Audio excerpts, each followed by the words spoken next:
Hey everybody, Jason Burmis here, and we have a whole lot to go over as what you are looking at behind me is a group of students in an isolation dorm. You see, they're in the gym area where they're able to get a little bit of movement and be able to look out of the window because the conditions they were put under were horrendous. And this is last night. And I believe that's a White Claw or some kind of a seltzer in the one young girl's hand right there. And they look like they're having a good time. And they also look like they're not sick. So the latest numbers are out in my town. And I'm going to ask this question. It's a very simple question. At what number of infections versus hospitalizations are we done? Because when the facts aren't the facts, you're Andrew Cuomo. But Andrew Cuomo this week was reporting under a 1% infection rate before all this, like 0.66%. Okay? Over 500 students have now tested positive. We're going to go over all the numbers that are students. Now, there's about 6,000 students max that go there. It's a little different this year because most of the classes were online anyway, but they didn't really come for that education. They came for what's behind me, to be human beings, to be close to one another, to smile, to have a good time. Okay? So they have that.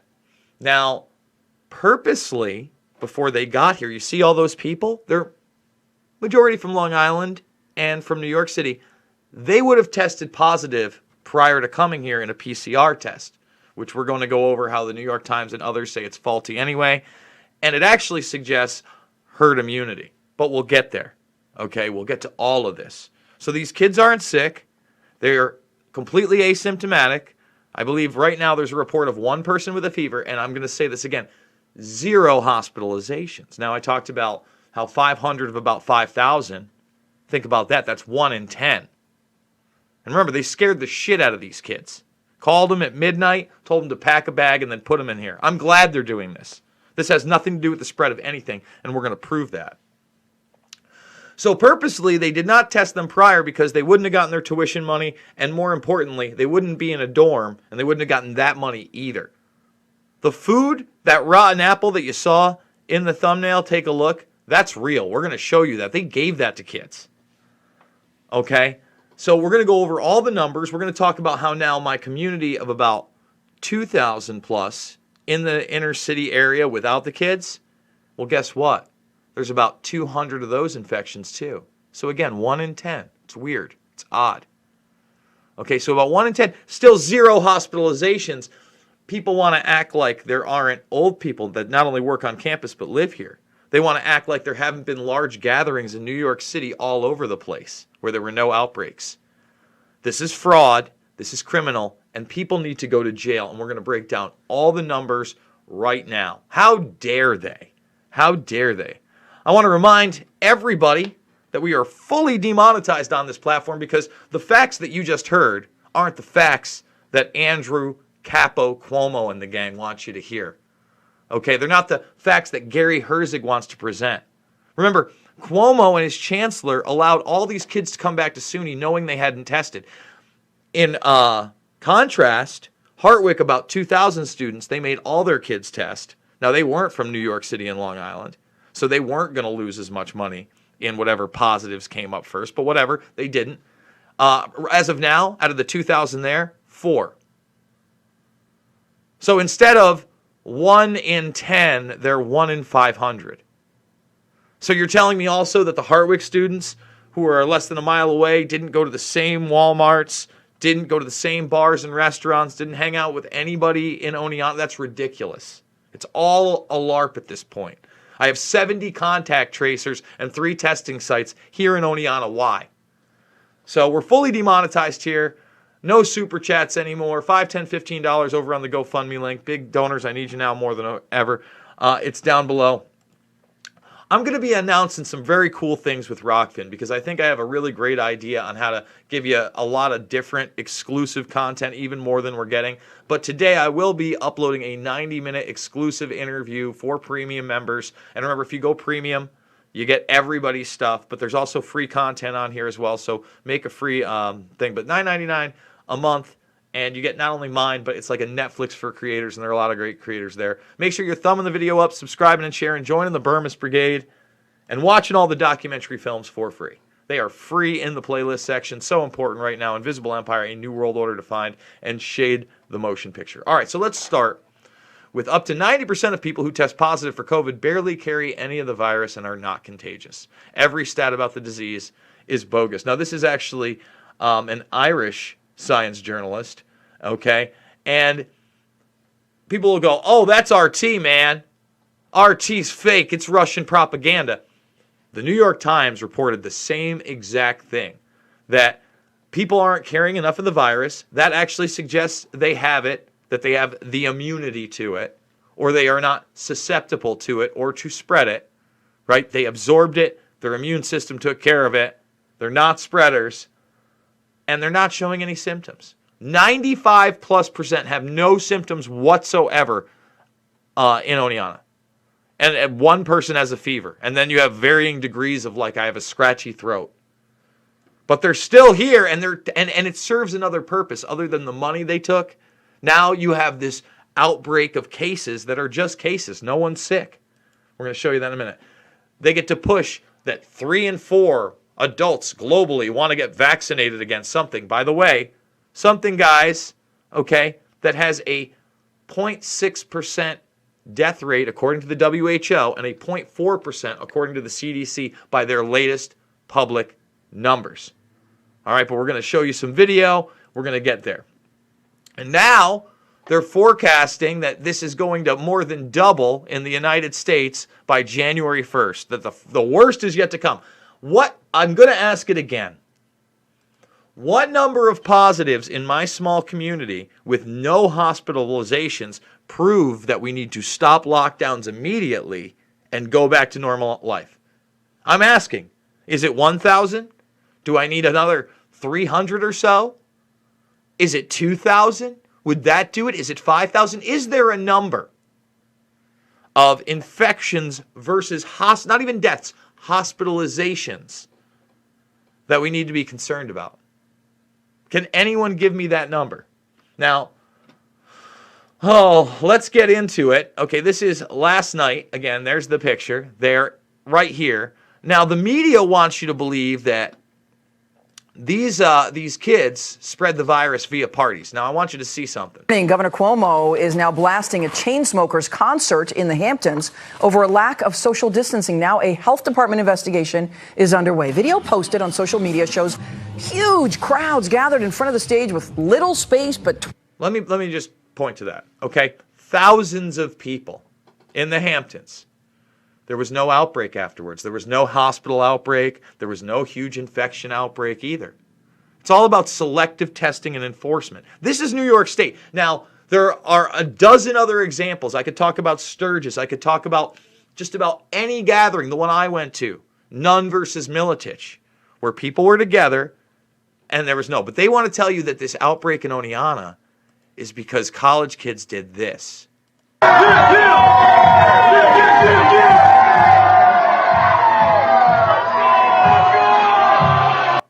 They didn't test them before they came here, so there's no metric to weigh how many people would have tested positive after the fact. They did that on purpose, again, to get their money, but then after the fact, blur the line and feed you, literally feed you, Johnny mother trucking nonsense. A few students threw parties. This is the New York Times. Shame. Now an entire SUNY campus is shut down. And remember, they sent them all home. They had everybody quarantined up there. That isolation dorm was just the infected. All right? Remember, they called them in the middle of the night, and they showed up in hazmat suits. This is psychological warfare. These kids, none of this is their fault. These are teenagers.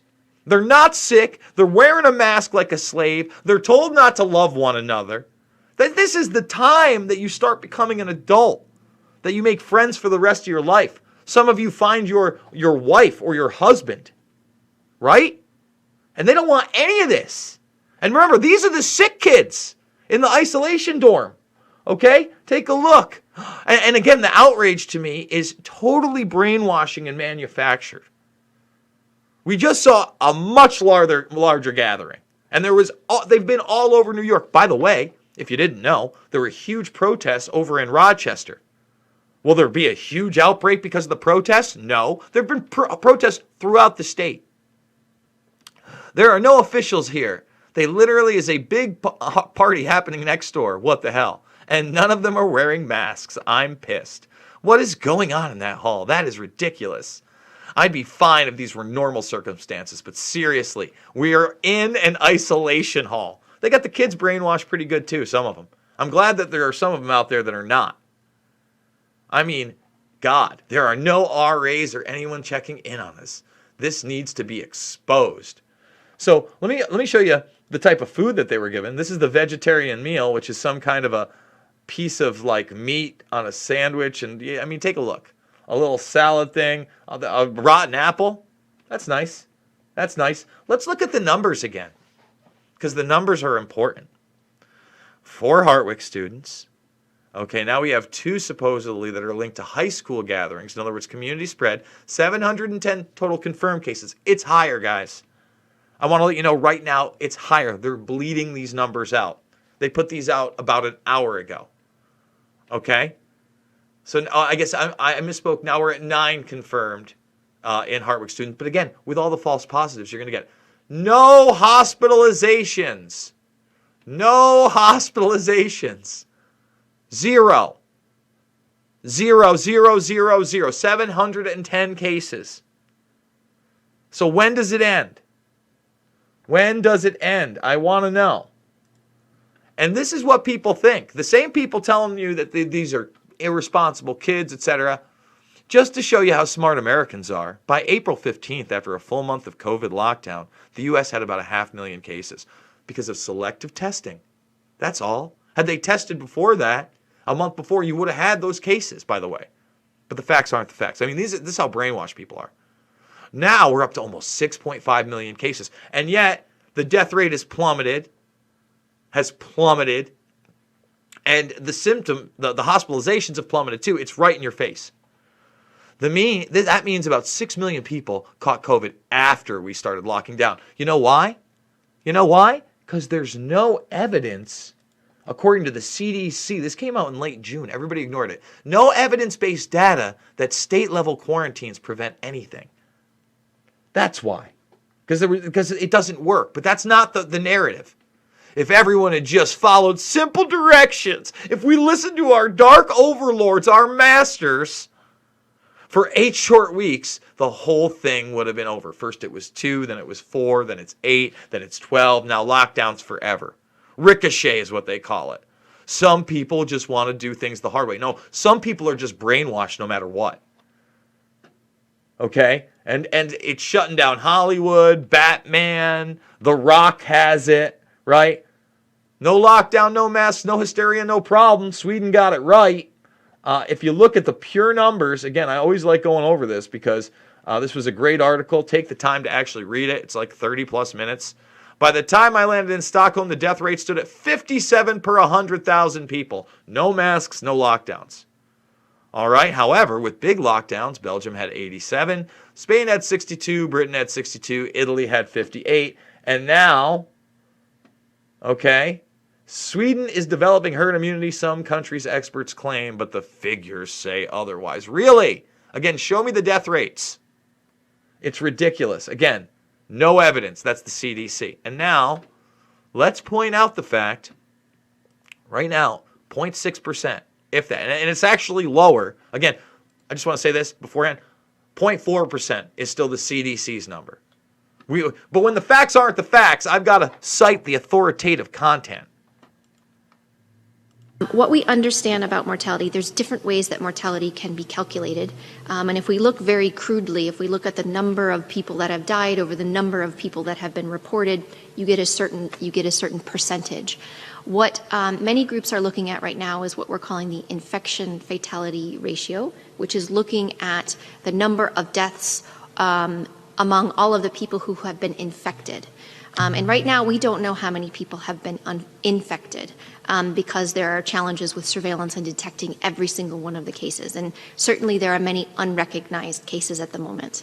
unrecognized cases, all these asymptomatic ones we keep talking about that aren't tested. That if you tested a random population of 3,000 people, you'd probably get 200 to 300 positives, right? That are completely and totally asymptomatic, but the facts aren't the facts. But put that into account, and you have an even lower mortality rate, is what she's telling you. But she's going to give you the number now, 0.6%.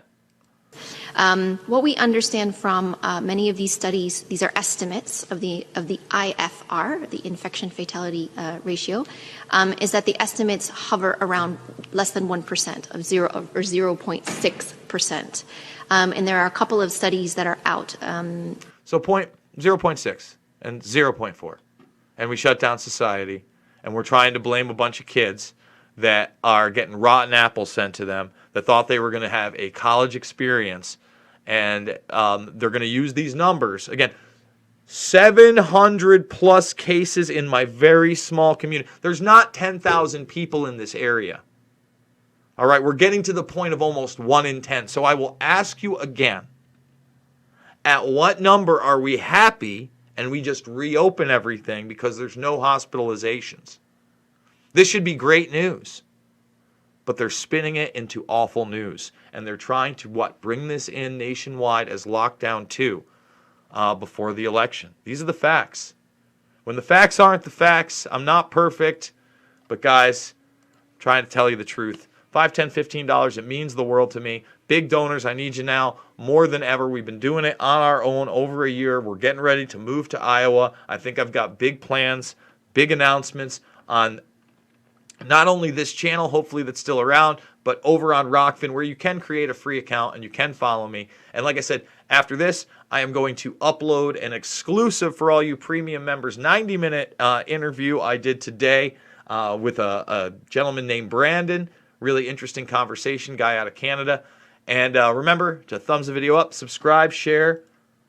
Check out the documentary films for free. Loose Change, Final Cut, and Fabled Enemies. If you trust your government and the 9/11 narrative, now's the time to watch that. If you want to see Joe Biden be exposed as covering up the Pakistani ISI financial role in 9/11, Fabled Enemies is for you.